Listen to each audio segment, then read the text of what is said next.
Hello friends, welcome to my YouTube channel online learning website G K Lucent. दोस्तों, आपका स्वागत है।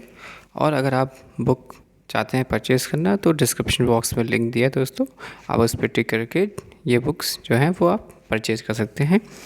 दोस्तों, आज हम लोग बात करेंगे अंतरिक्ष में प्रथम भारतीय।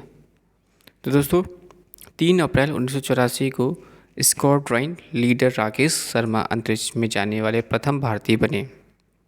वे 2 अन्य सोवियत अंतरिक्ष यात्रियों के साथ सोयूज़ T2 अंतरिक्ष यान में कजाकिस्तान में बैकावूर कास्टोड्रोम में अंतरिक्ष में गए। स्क्वाड्रन लीडर राकेश शर्मा 11 अप्रैल 1984 को सुरक्षित पृथ्वी पर वापस लौट आए।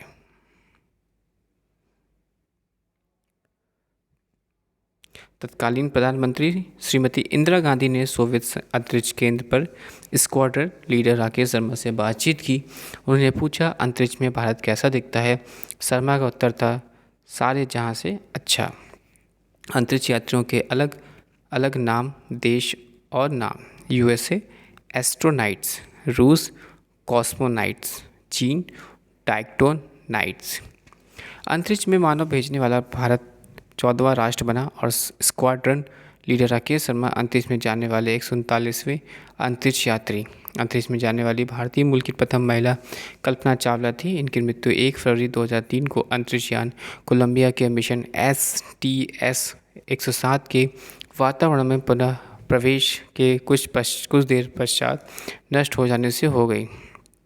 चंद्रयान प्रथम चंद्रमा के लिए भारत का पहला मिशन चंद्रयान प्रथम है। यह विश्व का 68वां चंद्र अभियान है। भारत ने अपना पहले चंद्रयान का प्रक्षेपण श्रीहरिकोटा के सतीश धवन अंतरिक्ष केंद्र में 22 अक्टूबर 2008 को ध्रुवीय उपग्रह प्रक्षेपण वाहन PSLV C-11 के जरिए किया। प्रथम चंद्रमा अभियान सोवियत संघ ने 2 जनवरी 1959 को भेजा था एवं तृतीय चंद्रमा अभियान 3 मार्च 1959 को अमेरिका ने भेजा। अमेरिका, यूरोपीय संघ, रूस, जापान व चीन के बाद भारत छठा ऐसा देश है जो चंद्रमा के लिए यान भेजने में सफल हुआ। 11 पेलोड युक्त चंद्रयान प्रथम से सिग्नल प्राप्त करने के लिए 32 मीटर व्यास के एक विशाल एंटीना की स्थापना कर्नाटक से बेंगलोर से 40 किलोमीटर दूर ब्यालूर ने की। यह प्रथम अवसर था कि जब एक साथ 11 उपकरण विभिन्न अध्ययनों के लिए किसी यान के साथ भेजे गए। भारत का पहला चंद्रयान अपने साथ राष्ट्रीय ध्वज तिरंगा भी लेकर गया। इसे मून इंस्पेक्टर प्रोब चंद्रमा की सतह पर स्थापित करेगा। भारत का मंगल मिशन। भारत वैज्ञानिकों द्वारा पूर्ण रूप से तैयार मंगल मिशन, जिस मंगलयान का नाम दिया गया है, 24 सितंबर 2014 को सुबह 8 बजे मंगल की कक्षा में प्रवेश कर गया। इसके साथ ही अपने पहले प्रयास में ही मंगल पर पहुंचने वाला भारत विश्व का पहला देश बन गया। इसरो द्वारा मंगलयान नामक अपनी अंतरिक्ष परियोजना के अंतर्गत 5 नवंबर 2013 को मंगल ग्रह की परिक्रमा करके हेतु एक उपग्रह आंध्र प्रदेश के श्रीहरिकोटा स्थित सतीश धवन अंतरिक्ष केंद्र से ध्रुवीय उपग्रह प्रक्षेपण यान PSLV C-15 के द्वारा सफलतापूर्वक छोड़ा गया था। अमेरिका, रूस और यूरोपीय संघ के बाद भारत मंगल की कक्षा में प्रवेश करने वाला पहला देश बन गया। भारत एशिया का पहला देश है जो मंगल की कक्षा में दाखिल हुआ। नासा, ESA और रॉस कॉस्मस के बाद इसरो मंगल ग्रह की कक्षा में प्रवेश करने वाले चौथी स्पेस एजेंसी है। मंगल मिशन की कुल लागत 450 करोड़ रुपए है। मंगलयान मंगल ग्रह से निकटतम स्थिति से आने पर मात्र 365 किलोमीटर दूर रहेगा, जबकि सबसे दूर होने पर 8000 किलोमीटर दूर रहेगा। मंगलयान में लगे उपकरणों का उपयोग भविष्य में मौसम, जमीन, खेती और संचार उपग्रहों में किया जा सकेगा। प्रक्षेपण यान प्रौद्योगिकी।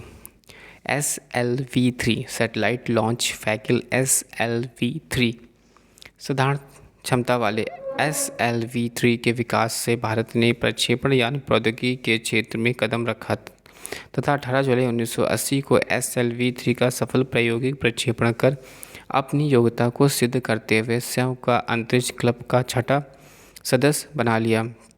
इस क्लब के अन्य पूर्व 5 सदस्य थे रूस, अमेरिका, फ्रांस, जापान एवं चीन। SLV-3 एक 4 चरणों वाला साधारण क्षमता का उपग्रह प्रक्षेपण यान था जो 40 किलोग्राम भार वर्ग के उपग्रहों को पृथ्वी पर निचली कक्षा में स्थापित कर सकता था। इसका ईंधन प्रणोदक ठोस था। SLV-3 का कुल 4 प्रयोगात्मक प्रक्षेपण किए गए, जिनमें द्वितीय तथा चतुर्थ प्रक्षेपण पूर्णतः सफल रहा। 17 अप्रैल 1983 को SLV-3 की चतुर्थ एवं अंतिम उड़ान द्वारा रोहिणी RS-T2 को सफलतापूर्वक निर्धारित कक्षा में स्थापित करने के बाद इस उपग्रह प्रक्षेपण यान के कार्यक्रम को बंद कर दिया गया।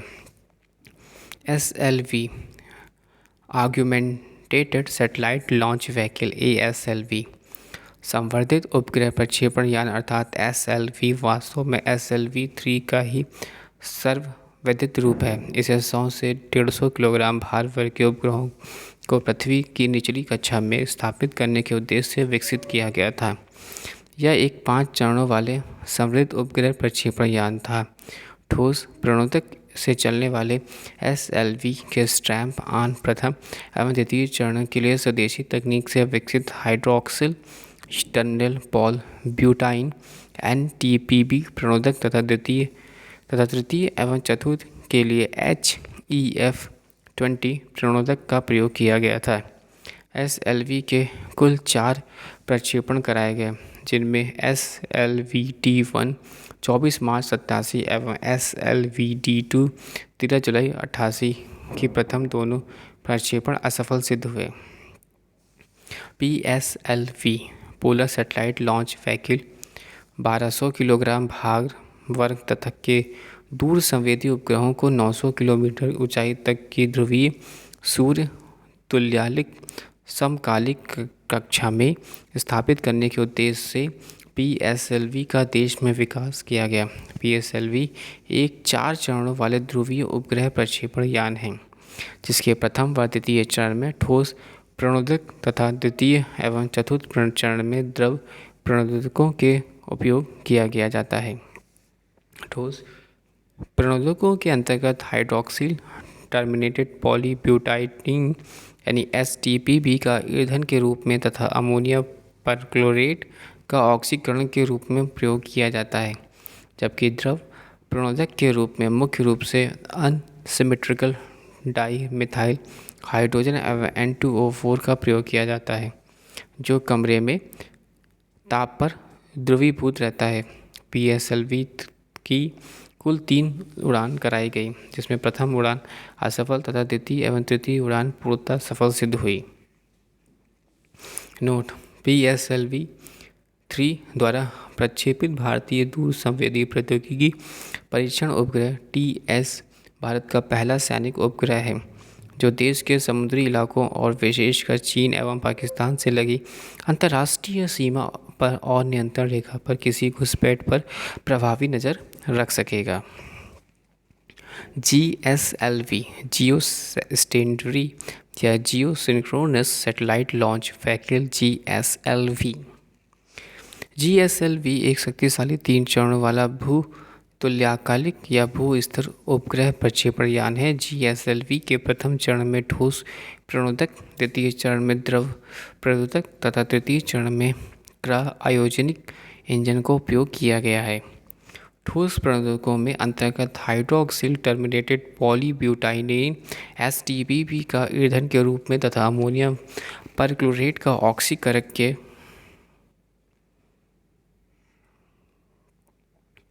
रूप में प्रयोग किया जाता है। द्रव प्रणोदकों के अंतर्गत मुख्य रूप से अनसिमेट्रिकल डाईमिथाइल हाइड्रोजन UDMH एवं N2O4 का प्रयोग किया जाता है, जो कमरे के ताप पर द्रवीभूत रहता है। क्रायोजेनिक तकनीक में प्रणोदक के रूप में अत्यंत निम्न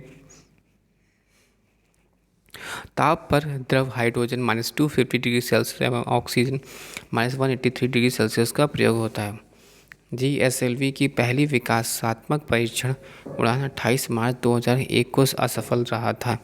GSLV-D1 ने भी प्रायोगिक संचार उपग्रह GSAT-1 को 36,000 किलोमीटर की ऊंचाई पर स्थित भूस्थैतिक स्थानांतरण कक्षा में स्थापित नहीं कर सका और लगभग 1000 किलोमीटर नीचे रह गया। लेकिन GSLV-D2 ने प्रायोगिक संचार उपग्रह GSAT-2 वजन 1800 किलोग्राम को पृथ्वी की समांतर कक्षा में 36,000 किलोमीटर ऊपर स्थापित कर दिया तथा इसका इंडोनेशिया के बिकॉक और कर्नाटक के हासन स्थित मुख्य नियंत्रक प्रणाली में से संपर्क हो गया। GSLV-D2 को श्रीहरिकोटा स्थित सतीश धवन अंतरिक्ष केंद्र से 8 मई 2003 को सफलतापूर्वक प्रक्षेपित किया गया। इस सफलता के बाद भारत के उन 5 देशों अमेरिका, रूस, यूरोपीय संघ, जापान और चीन के एलीट ग्रुप में शामिल हो गया जो भूस्थैतिक प्रक्षेपण में अपनी योग्यता सिद्ध कर चुके हैं। क्रायोजेनिक प्रौद्योगिकी। क्रायोजेनिक का शाब्दिक अर्थ है निम्नतापकी। यह ग्रीक भाषा शब्द क्रायोस से बना है जो बर्फ़ के समान शीतलता के लिए प्रयुक्त होता है। निम्नतापिक विज्ञान से 0 डिग्री सेल्सियस से 150 डिग्री सेल्सियस नीचे के तापमान पर क्रायोजेनिक ताप कहा जाता है। निम्न ताप अवस्था क्रायोजेनिक अवस्था वाले इंजनों में अति निम्न ताप -250 डिग्री सेल्सियस पर हाइड्रोजन का ईंधन के रूप में तथा ऑक्सीजन -180 डिग्री सेल्सियस का ऑक्सीकरण के रूप में प्रयोग होता है। इस प्रौद्योगिकी में प्रणोदितों की तरल अवस्था में ही प्रयोग किया जाता है। इसमें ईंधन को परम तापीय अवस्था में प्रयोग करने की विशेषता के कारण क्रायोजेनिक इंजन कहते हैं। इस इंजन की प्रमुख विशेषता है क्रायोजेनिक इंजन में प्रयोग होने वाले द्रव हाइड्रोजन एवं द्रव ऑक्सीजन के दहन से जो ऊर्जा पैदा होती है वह ठोस ईंधन आधारित इंजन से प्राप्त ऊर्जा से कई गुना अधिक होती है। दूसरा, इसमें ईंधन से ज्वलन की दर को नियंत्रित किया जा सकता है, जबकि ठोस ईंधन से प्रचलित होने वाले इंजन की ज्वलन की दर को नियंत्रित करना कठिन होता है।